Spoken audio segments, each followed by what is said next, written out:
Hello, আসসালামু আলাইকুম। আজকে দেখাবো অল্প একটু বাসমতি চালের বিরিয়ানি কাশ্মীর স্টাইলে রান্না করব। হাফ কেজি বাসমতি চাল ধুয়ে রাখছি, হাফ কেজির মতো আর কি, জানি না কতটুকু, হাফ কেজির মতো। একটা মুরগি 8 পিস করা, এখানে আদা বাটা, রসুন বাটা, পেঁয়াজ বাটা, তারপরে ধনিয়া, জিরা আর বাটা আছে, বাদাম বাটা, ওখানে বেরেস্তা করে রাখছি। আর এখানে হচ্ছে আলু ভাজতেছে, দেখি। এবার আমি দিয়ে দিব একটু পেঁয়াজ বাটা,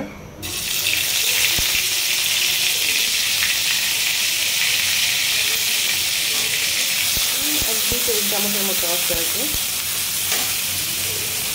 তারপরে দিব রসুন বাটা, আদা বাটা, সরি,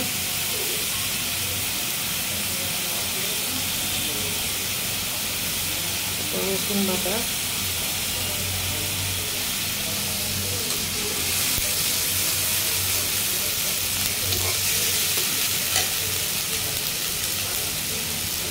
অল্প একটু জিরা বাটা, অল্প একটু ধনিয়া বাটা।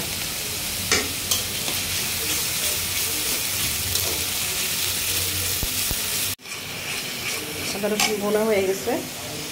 তো আমি এখানে আজকে পিওরের শাহি বিরিয়ানি মশলা দিব। অনেক ওষুধ কোম্পানিরা দিয়ে যায় এরকম, ওখান থেকেই দিচ্ছি আর কি। এখানে ওই বিরিয়ানি মশলা দিয়েছি, আর হচ্ছে লবণ দিলাম। কম মশলা দিব, কারণ হচ্ছে খাওয়ার সময় মুনি খুব প্রবলেম করে আমার ছোটো ছেলেটা।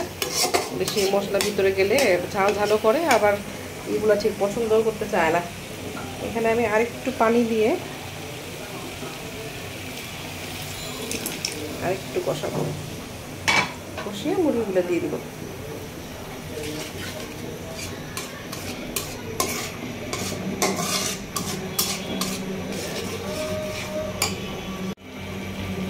এই যে আমার মুরগি, বেশি কষাবো না, এখানে ওই একটু দুধ দিয়ে আর একটু লেবুর রস দিয়ে একদম ডিমে যে বসায় রাখবো, অল্প আঁচে হতে থাক, সিদ্ধ হোক। আর বাকিটা তো যখন পোলাওর সাথে দম দিব তখন তো সিদ্ধ হবেই।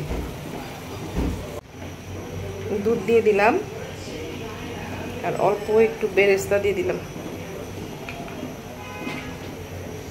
আমি একবার ডান হাতে একবার বাম হাতে করতেছি, কারণ একাই ভিডিও করতেছি, একাই রান্না করতেছি, এর জন্য এই আর কি। এটা সিদ্ধ হোক।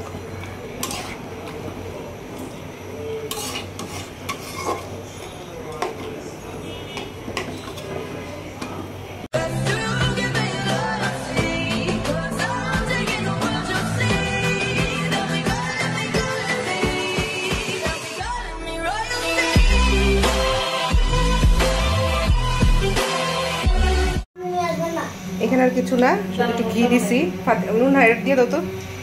চাল নাড়াচাড়া করে জাস্ট এই মুরগিটা দিয়ে দিব।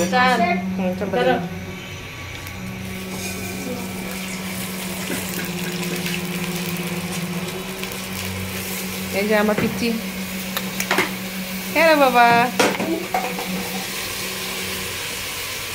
এখন নাড়াচাড়া করবো, তারপরে পানি দিব, সিদ্ধ হয়ে আসলে তারপরে মাংস দিয়ে দিব।